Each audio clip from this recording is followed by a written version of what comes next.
50부터는 이렇게 살아야 한다. 한 걸음만 더 하는 순간 멈추는 지혜. 노자는 말한다. 명성과 몸 중 무엇이 더 중요한가? 몸과 재산 중 무엇이 더 소중한가? 얻는 것과 잃는 것 중 어느 쪽이 더 큰 병인가? 지나치게 좋아하면 크게 낭비하고 너무 많이 쌓아두면 크게 잃는다. 만족할 줄 아는 사람은 치욕을 당하지 않고 적당할 때 그칠 줄 아는 사람은 위태로움을 당하지 않으니 오래오래 삶을 누리게 된다.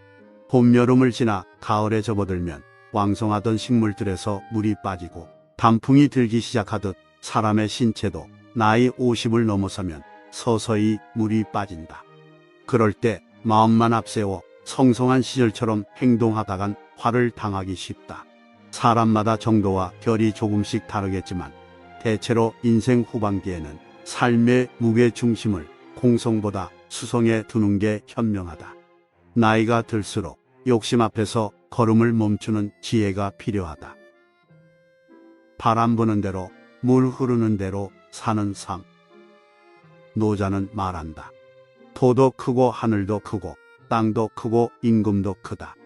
세상에는 네 가지 큰 게 있는데 왕도 그 가운데 하나다. 사람은 땅을 법으로 삼고 땅은 하늘을 법으로 삼고 하늘은 도를 법으로 삼고 도는 자연을 법으로 삼는다. 자연은 위대한 스승이다. 순리대로 산다는 것의 의미를 자연을 통해 깨닫는다. 욕심을 내려놓고 서두르지 않고 분수와 자리에 맞게 하루하루를 여유롭고 너그럽게 살아가는 게 자연을 닮은 삶이다. 바람이 불면 부는 대로, 물이 흐르면 흐르는 대로 호흡롭게 사는 게 순리대로 사는 삶이다. 아등바등 살아봐야 키 한 자도 늘릴 수 없는 게 우리 인생이다. 50부터는 속도가 아니라 방향이다. 노자는 말한다. 아름드리 나무도 털끝 같은 작은 싹에서 나오고 구층 누대도 한 줌 흙이 쌓여 올라가고 천리길도 한 걸음부터 시작된다. 억지로 하면 실패하고 집착하면 잃는다. 들판에서 풀을 베는 사람은 끝을 내다보지 않는다는 말이 있다. 풀을 베다 말고 일어서서 들판 끝을 쳐다보면 어느 세월에 저 많은 풀을 다 베냐라는 생각 때문에 몸이 지치기 전에 마음이 먼저 지칠 수 있기 때문이다. 우리가 걷는 길이 도가 되게 하려면 급한 마음부터 내려놓아야 한다. 급하게 걸으면 길은 단순한 도로에 지나지 않는다. 급한 마음을 내려놓고 천천히 걸을 때 길은 비로소 도가 된다. 인생의 반환점을 돌았다고 급히 서두를 필요는 없다. 살아온 날만큼의 시간이 앞에 놓여 있으니 충분한 여유가 있다. 어제가 오늘을 이루고 오늘이 내일을 이룬다. 노자는 말한다. 천하가 다 아름답다고 하는 건 이미 추한 것이다. 천하가 다 착하다고 하는 건 이미 착하지 않은 것이다. 그러므로 유화무는 서로를 생성시키며 어려움과 쉬움은 서로를 이뤄준다. 길고 짧음은 서로를 비교하고 높고 낮음은 서로를 견준다. 앞과 뒤는 서로를 따른다. 노자는 우주 만물을 하나로 연결된 통합체로 인식한다. 노자에게서 아름다움과 추함, 선과 악은 서로가 서로에게 영향을 미치는 상호 의존적 존재다. 시간의 흐름에 따라 아름다움은 추함으로 바꿀 수 있으며 그러한 변화는 역방향으로도 일어날 수 있다. 선과 악도 마찬가지다. 고정된 게 아니라 가변적이고 상호 교환적이다. 오늘의 선이 내일의 악이 될 수 있고 오늘의 악이 내일의 선이 될 수 있다. 모든 사물과 현상에 공통적으로 적용된다. 과거와 현재, 미래는 모두 연결되어 있다. 현재는 과거의 축적물이고 미래는 현재의 연장이다. 음지가 있으면 양지가 있고 산이 높으면 골이 깊다. 젊은 날의 내 삶이 지금의 나를 결정했듯 인생 후반기 초입에서 길들이고 있는 내 습관이 향후 내 삶의 질을 결정할 것이다. 자연을 닮으면 다툴 일이 없다. 노자는 말한다. 성인은 쌓아놓지 않고 사람들을 위해 베풀지만 더욱더 많이 가지게 되고 사람들과 더불어 쓰지만 더욱더 많아진다. 하늘의 돈은 이롭게 할 뿐 해롭게 하지 않는다. 성인의 돈은 이를 도모하지만 다투지 않는다. 도란, 다투지 않는 것이라는 한 문장으로 압축할 수 있다. 도란 곧 평화라는 게 노자 사상의 핵심이다. 다투지 않기 위한 가장 좋은 방법은 자연을 닮는 것이다. 자연은 무의하고 다투지 않는다. 식물들 가운데 다른 식물들의 영역을 침범하고자 다투는 경우는 없다. 소나무는 소나무대로, 버드나무는 버드나무대로 자신의 영역을 지킬 뿐 옆에 있는 느티나무나 팽나무와 다투지 않는다. 사람도 자연처럼 무의한 채로 살아가면 세상은 저절로 평화로워질 것이다. 무의하다는 건 욕심을 부리지 않는 것이다. 욕심을 비우면 남의 것을 탐하지 않게 되고 다툴 일이 없어진다. 주어진 것에 만족하며 각자의 형편과 처지에 따라 안분지족한 삶을 살면 분쟁이 사라지고 싸울 일이 없어진다. 개인도 그렇고 사회도 그렇고 국가 간의 관계도 그렇다. 돈은 결코 어렵지 않다. 무척 쉽다.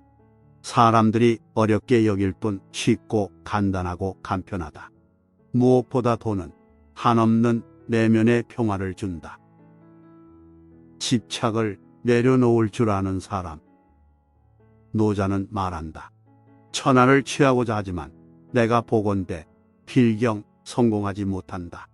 천하는 신령한 그릇이니 함부로 취할 수가 없다. 하고자 하면 실패하고 잡고자 하면 잃는다. 걷지 않는 사람은 죽은 사람이다. 관 속에 누워있다는 건 더 이상 걸을 수 없음을 뜻한다. 그러므로 길을 걷는다는 건 생명의 확인이다. 걸음으로써 일상이 생겨나고 그것이 모여 삶을 완성시키므로 삶의 도는 걷기에서 비롯되는 셈이다. 길은 손에 쥘 수 없고 발 아래 놓아야 한다. 길을 내려놓지 않으면 길을 걸을 수 없다. 길을 걷는 사람은 마음의 짐도 내려놓아야 한다. 마음속에 짐이 무거우면 발걸음은 천근만근이 되고 제대로 걸을 수 없다. 집착을 내려놓아야 올바른 도를 걸을 수 있다. 욕심을 내려놓고 소박하게 사는 법. 노자는 말한다. 인을 끊고 의를 버리면 백성들이 효성과 자애로움을 회복할 것이다. 기교를 끊고 이해관계를 버리면 도둑이 없어진다. 소박하게 살고 사사로운 욕심을 버려라. 가진 게 적어도 행복하게 살 수 있다. 항상 이것을 마음에 새겨라. 행복한 삶을 유지하는 데 필요한 것은 사실 매우 적은 것들이다. 삶의 반환점을 돌며 지난 날을 돌아보니 실제로 그렇다. 가진 게 많다고 더 행복한 것도 아니고 가진 게 적다고 덜 행복한 것도 아니다. 주어진 것에 만족하며 살면 누구나 행복하게 살 수 있다. 갖고 싶은 걸 모두 갖고 쾌락을 향유하며 부를 축적해보지만 돌아서면 텅 빈 마음뿐이다. 우리가 진정으로 원하는 건 삶의 의미인데 소유물이나 쾌락, 돈에선 삶의 참된 의미를 찾을 수 없다. 말이 많으면 처지가 궁색해진다. 노자는 말한다. 하늘과 땅 사이는 마치 풀무와 같다. 비어있으나 다함이 없고 움직일수록 더욱더 많은 것을 생성시킨다. 말이 많으면 처지가 궁색해진다. 마음속에 담고 있는 것만 못하다. 진정성 없는 말은 사람의 마음을 움직일 수 없다. 진정성이 담긴 간결한 말 한마디가 낫다. 내공이 얕으면 말이 번잡해진다. 사물의 핵심을 꿰뚫어 보는 통찰력을 갖추려면 간결하고 담백한 언어 습관을 갖춰야 한다. 사용하는 언어에서 매화향기처럼 은은한 향기가 나는 사람이라야 진실된 사람으로 인정받을 수 있다. 몸이 구구정하면 그림자도 구구정하듯 사용하는 말이 곧지 못하면 사람의 됨됨이도 곧지 않게 된다.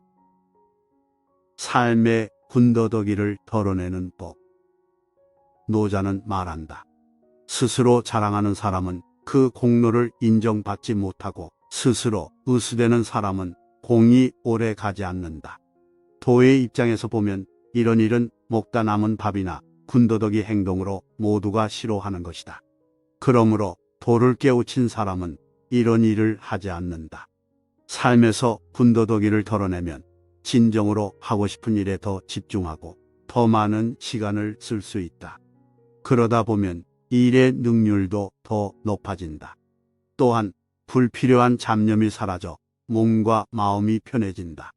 삶의 범위를 간소하게 만들다 보면 자연스럽게 머릿속 잡념이 사라지고 관계에서 오는 피로감도 줄어든다.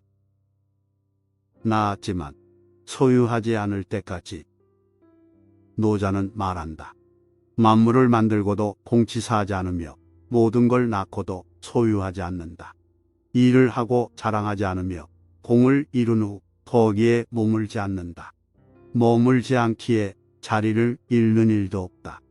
사람은 누구나 빈손으로 왔다가 빈손으로 간다. 수십조 원의 재산을 가진 부자들도 죽을 때는 수의 한 벌만 걸치고 관 속으로 들어간다. 우리가 내 소유, 내 물건이라고 하는 것들은 잠시 잠깐 우리 곁에 머무르는 뜬구름 같은 것이다. 존재의 본질이라는 측면에서 볼 때 그것들은 한 줌의 먼지에 지나지 않는다. 남은 인생을 마음 편히 자유롭게 살기 위해선 소유의 욕심과 집착을 내려놓고 무의한 마음으로 살아가는 게 중요하다. 자식도 그렇다. 내 소유물이라고 생각하면 관계가 꼬이고 불편해진다. 내가 낳았지만 내 소유는 아니라는 생각을 가질 때 부모와 자식 사이에도 평화가 찾아온다. 너무 강하면 부러질 수 있다. 노자는 말한다. 사람이 살아있을 때는 부드럽고 약하지만 죽으면 단단하고 강해진다. 풀과 나무는 살아있으면 부드럽고 연하지만 죽으면 말라 비틀어진다. 그러므로 단단하고 강한 것은 죽음의 무리이고 부드럽고 약한 것은 삶의 무리다. 그래서 군대가 강하면 이기지 못하고 나무가 강하면 꺾이고 만다. 노년의 고독을 견디지 못하면 부러진다. 폭삭 고꾸라진다. 생명의 기운은 사라지고 죽음의 그림자와 마주할 수 있다. 어디 노년의 삶만 그러랴. 인생이란 게 고독 아니던가. 사람은 결정적인 순간, 마지막 순간 혼자다. 남들의 도움을 받으며 살 순 있지만 남이 내가 될 순 없다. 설사 그런 일이 가능하다 해도 나는 나로 살고 싶다. 남들처럼 되는 것보다 고독을 견디며 혼자만의 삶을 살아가는 게 낫다. 고독을 즐기며 살아가면 고독에 부러지지 않는다. 작가는 말한다. 걸음을 멈출 때 비로소 보이는 것들이 있다. 바삐 걸을 때는 길가에 핀 민들레와 제비꽃의 아름다움을 볼 수 없다. 너무 작아서 걸음을 멈추지 않고선 결코 볼 수 없다. 인생의 반환점을 돌 무렵 노자를 만난 이후 비로소 나는 멈춰 섰다. 걸음을 멈추니 눈에 들어왔다. 노란 민들레와 자줏빛의 제비꽃이 얼마나 아름다운지 알게 되었다. 가족과 함께하는 소박한 시간이 세상 무엇과도 바꿀 수 없는 소중한 선물이라는 사실을 깨달았다. 노자는 내 삶의 허물을 책망하지 않았다. 오히려 그만하면 잘 살았다라며 내 등을 두드려 주었다. 노자를 만난 후 나를 힘들게 하는 나쁜 습관을 많이 내려놓을 수 있었다. 그동안 나는 내 편이 아니었는데 노자를 만난 후 비로소 나는 내 편이 되었다. 또한 나는 더 이상 나를 괴롭히지 않는다. 대신 그만하면 충분해라는 말로 나를 격려하고 응원한다. 나고자라는 열등감과 패배감을 갖고 살았는데 이제 마음의 짐을 내려놓고 담담하게 인생 후반전을 살아가고 있다.